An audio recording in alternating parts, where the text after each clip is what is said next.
Hello everyone, welcome to my YouTube channel Gimmicks. In my last video, we talked about the if formula. Today we will be looking at the AND formula. In the if formula, we saw how to use a logical test function to set conditions and get a result of either true or false. Now let's explore an example of how the AND formula can help us get the desired output. So here I have a list of advisors with their CQ score and CSAT score. I want to apply two conditions. The AND formula is used to check multiple conditions and return an output. In this example, I have two columns, the CQ score and the CSAT score. The CQ score is basically the quality score. My first condition is that the target for the CQ score is 90%. I want to see how many advisors met this score. The target for CSAT is 95%. So I also want to check how many met the CSAT score. I can easily look at this table and see how many of them met each target individually.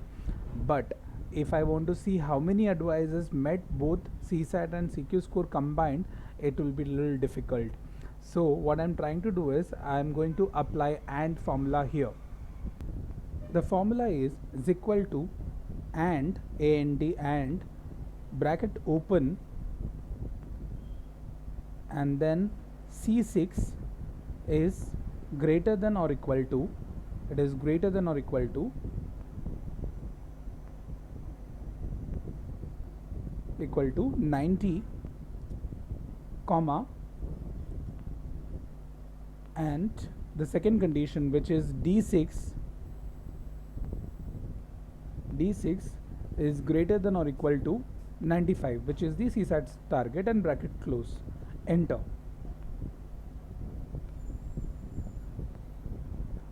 So if both the conditions are met, it will return true, otherwise it will return false.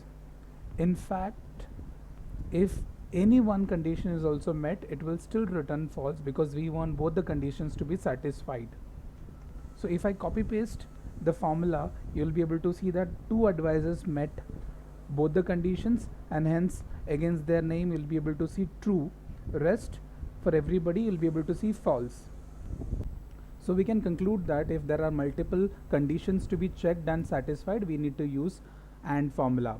In case if you want to check at least one of the multiple conditions are met, we can use OR formula. Let's discuss about OR formula in our next video. Stay tuned. Thanks for watching Gimmicks.